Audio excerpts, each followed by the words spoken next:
Hey guys, Legendary Grimlock here, and today we're going to be scaling a composite Gamera. So, pretty much games, movies, and anything that pretty much ties in, even the manga itself here. So, we're also going to be using the monsters to scale as well, like Zetus, Idris, and Legion. So, let's start off with the simple one. He's capable of tanking a city-level explosion, like you see here, and he's casually able to do this with ease. This is pretty much the easiest thing for him. And he's also been able to tank the explosion from Gyros, which are able to shake Atlantis. This is also important because he winds up also destroying Atlantis when he emerges. So this puts Gamera around island level, or you could actually say island level plus. But if you want to go higher, that's easily around the state level of margins here. He's also been able to fight against monsters that can casually shake and casually just curb stomp cities into the ground. So that's pretty this is pretty regular for Gamera as well. Now, before we get into more of this tier, let's talk about his hacks and abilities. Gamera possesses the ability of flight, and he's able to move at least around faster than light speeds here.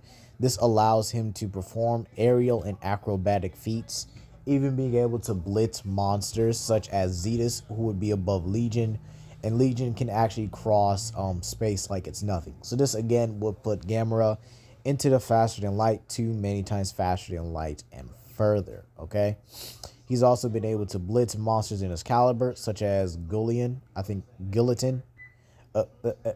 Iris. I don't know. I swear I forgot the name. Zegra. No, it was Zegra. Zegra. Okay, that's what I'm thinking of. It was Zegra. So he's actually he's casually able to blitz Zegra like it's nothing. And this allows him to pretty much just hang with these monsters. And he's also highly acrobatic in the air as well, able to spin and actually use some type of energy blade as well. Speaking of energy manipulation, possesses fire breath and this giant plasma cannon, which was actually able to cover the continent with its shockwave. So this will put him around continental level. If not, you could probably suggest it's higher. Considering the explosion reached the planet's surface, you could wind up saying this is around the multi-continental margin. But let's talk about this as well. He scales above Iris, who's able to mimic the abilities of, her opponents. Now, I would say this puts him around planetary because Iris's potential could pretty much just expand throughout whoever she absorbs. For example, if she fights someone like Destroyer, she could absorb Destroyer's DNA, right? And just become just as powerful as him. If not, stack her strength with his strength and straight up just dog walk him. So yeah, this is a pretty insane caliber here. You also have the fact that Gamera is also able to fight against Zetus, who is above the Legion. Now let's talk about this here, right? Let's really talk about how strong is the Legion. The Legion in the game of Senkai Zeki, I think that's what it's called, Senkai Zeki. Let me know in the comment section down below if I got the name right. So these guys are able to wipe out an entire dimension just with the sheer scale of them, the sheer magnitude of their power is confirmed to be able to wipe out the dimension here. All these beings right here, such as the AXZ M4s are also a part of the Legion. This dimension is consistent of planets, stars, and maybe even celestial bodies. Not sure if those are celestial bodies in the background or actually just floating rocks. But again, planets and stars seem to be pretty consistent here as well. But this is also a pocket dimension as well. And we also can see that they filled this void. They filled the void with space. There seems to also be other stars in the background as well. So the Legion is capable of destroying this cage, which is, this subspace or whatever, this pocket dimension. And they're able to just eradicate it, like down to nothing even. And again, here's a much more clearer pic on the screen here. You can see it, right? There's a sun, there's Saturn, and then in the background, you can see all these stars, right? So Legion is capable of wiping all of this out like it's nothing.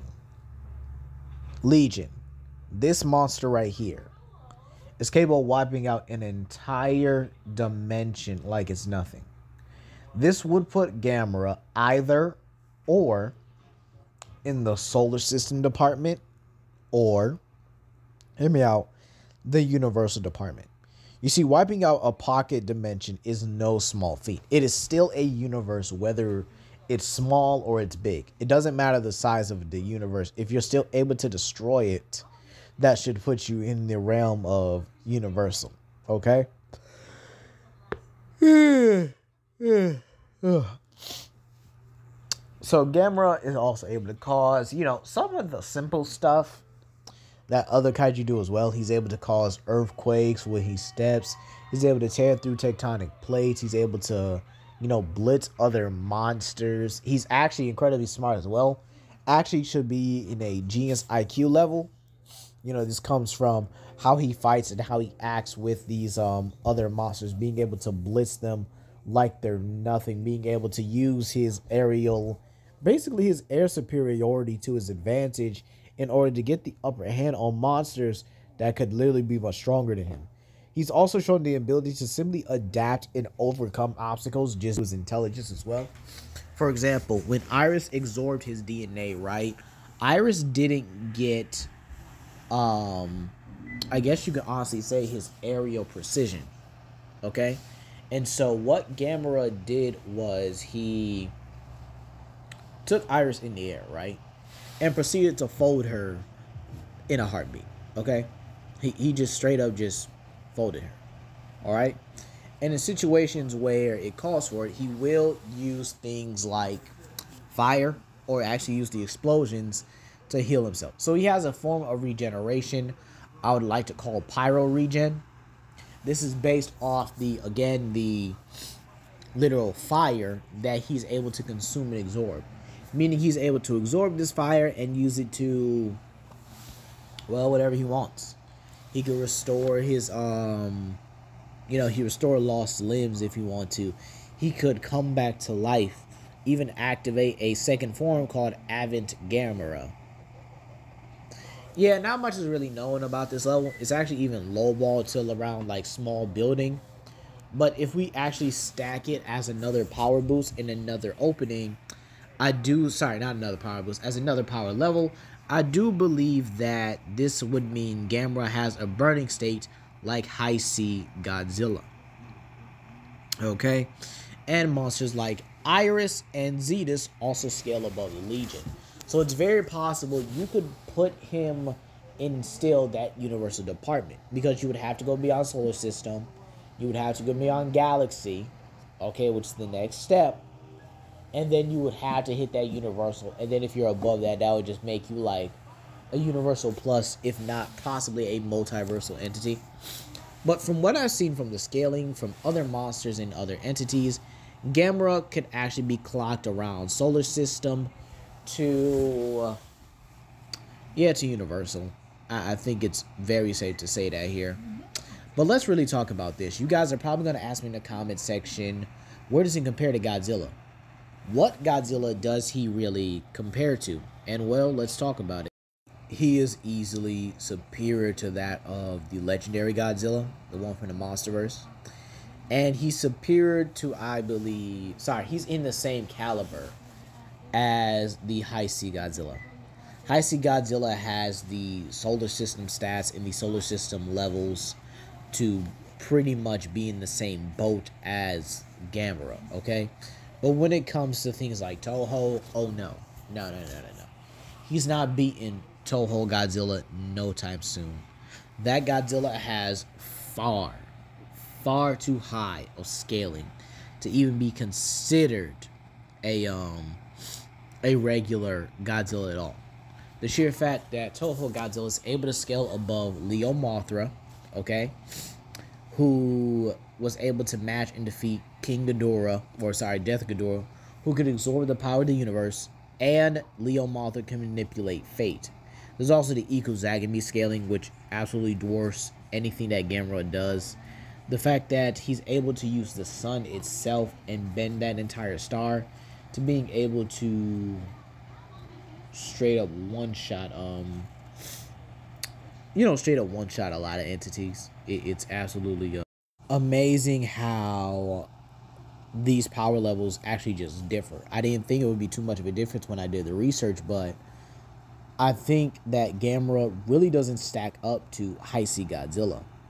Sorry, Toho Godzilla. In terms of other Godzillas he can pretty much just fight, I think it really stops at Heisei. He's able to fight and contend against Heisei, who has around star level to to solar system level scaling here. And the sheer fact that most of the monsters he has are just simply not of that caliber. But at the end of the day here, what do I really think of Gamera? Where do I place him in terms of the monster tier? Well, Gamera is easily a solar system at base to universal at his highest. Okay? He's able to give and possibly able to defeat the likes of Heisei Godzilla. If not, we can actually make the argument that, he's at least in that same bracket and in that same tier. If you guys don't believe he can defeat Godzilla, y'all should be able to admit he's at least there. Be sure to comment down below, like and subscribe and share with your friends. This is Legendary Grimlock, and I'll see you guys later. Peace.